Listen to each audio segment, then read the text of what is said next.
Flying is great, but easing hundreds of tons of aircraft onto a runway safely requires some pretty sophisticated landing gear. Let's see how it's made. This heavy piece of steel is the undercarriage of a KC-135R airplane. A landing gear comprises a central shaft to which an axle and wheels are attached. They begin machining the shaft. This digital lathe machines the exterior surface of the part. Sprays of water and oil cool the part, which heats up due to friction. They're now going to pierce the shaft. This drill head will remount the inside of the shaft. Alignment of the head must be perfect, so they're cautious with their work.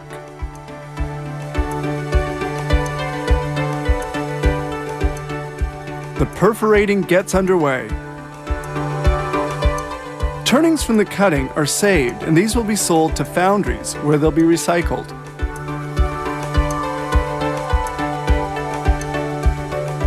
We see here the cutting tool used to pierce the holes in the landing gear. To perforate the part, very sharp cutting tools are used. Here, they complete an attachment hole. The hole is enlarged on its sides as required by this machine tool. The part is cooled with a mix of water and oil. Cutting is completed and the hole is now cleaned out with compressed air so that they can proceed with a visual inspection. Here, 3 pieces are rough cut at the same time by this machine. Because they'll be used in aviation, these pieces have to be machined to perfection. The machining of the shaft is now almost completed. This deburring unit polishes the machined surfaces with a compressed air tool and sandpaper discs. And now they have to verify the dimensions of the parts. This digitally controlled machine has 3 axes and does the verification with extreme precision.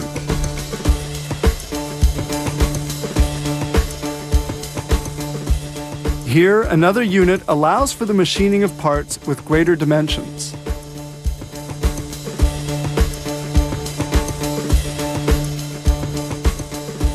This facility also reconditions used landing gear, such as this one from a Boeing 707.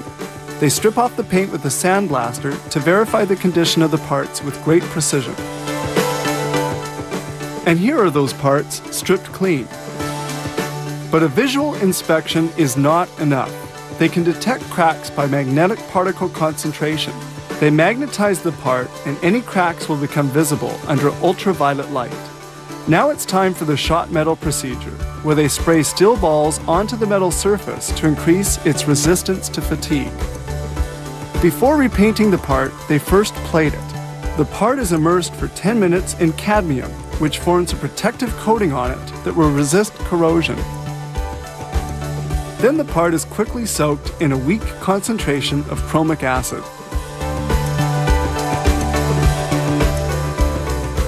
Water, agitated by air jets, cleans away the chromic acid, and the part is rinsed with water another time.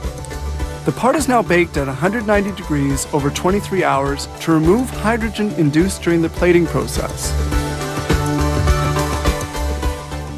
Then the part is immersed in liquid nitrogen at -129 degrees centigrade before it's inserted in order to reduce its size.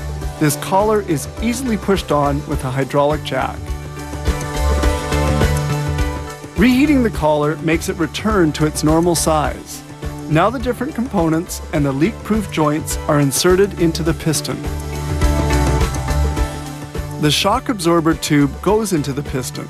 This part absorbs the shock stresses when an aircraft lands. The piston is now slid into the cylinder, and they verify that the shock absorber is leak-proof. Fabrication finishes with paint baked in an oven. Some 6 to 8 months are required to make a new landing gear, and between 6 to 8 weeks to recondition a used one.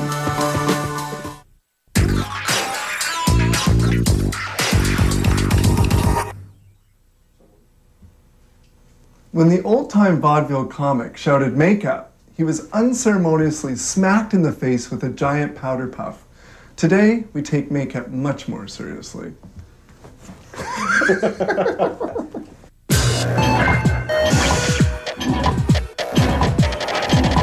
During archaeological excavations, mummies were discovered wearing makeup, the Egyptian technique of enhancing eye contours with antimony, lead, and metal oxides, all toxic, lethal substances. Greek women also adorned their cheeks with a dye made from lead oxide. In 1910, Florence Nightingale, under the name Elizabeth Arden, would change the whole makeup picture, launching the vogue for cosmetics without toxic agents.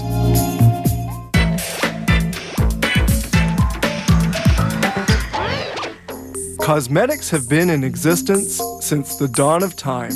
There are many ingredients that make up a cosmetic formula. The industry heavily uses iron oxides to color its products in a multitude of attractive tones. Before moving into fabrication, each ingredient must be carefully and accurately weighed. These raw materials are often dry, such as powder, but can also be liquid, even oil or wax. Every ingredient will have first been approved by the Quality Control Laboratory. A single formula may contain over 50 ingredients.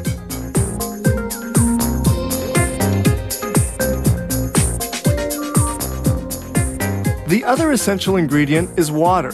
The water used in making cosmetics is first purified by an inverse osmosis system.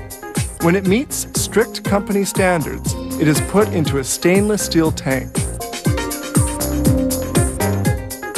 Depending on the complexity of the recipe, between 4 and 10 hours of work are needed to make up a product.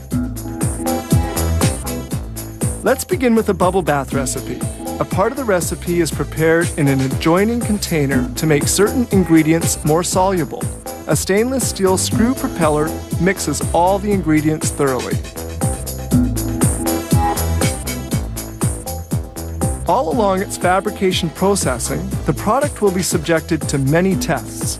Here, an acid-based neutralization reaction test is performed with a color indicator.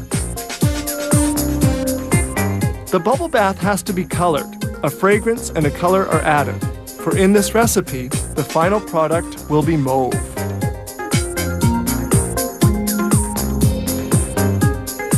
Before the filling process, the quality control and microbiology laboratories make sure that the product meets strict quality standards.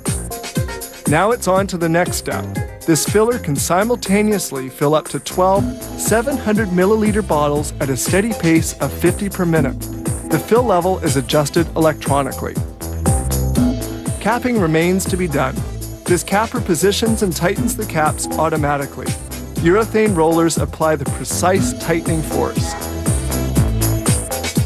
The bottles now pass beneath a sealer via induction, which generates a magnetic field, heating the metal piece placed in the cap.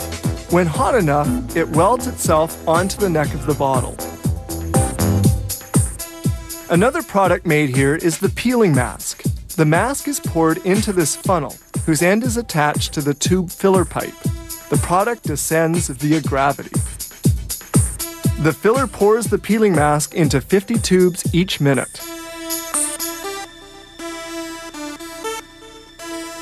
Then, with heat and crimping, the tube end is sealed, and the tube heads for packaging. Other products made here, cologne and eau de parfum. The liquid is drawn into the bottle by suction. This rotating filler operates with intermittent vacuum to fill 50 bottles a minute. Bottles are positioned beneath the 16 filling spouts, which seal their opening to allow for the creation of a vacuum which draws in the product. Now atomizer pumps are inserted. Handling 2 bottles simultaneously, this machine seals the pump, securing it around the neck of the bottle. We see the white sleeve aligning the pump, while the gray one tightens the pump. Then there are the sprayers. This machine applies the spray stoppers and, with a hammer, presses them onto the pumps of the bottles, which are now finished.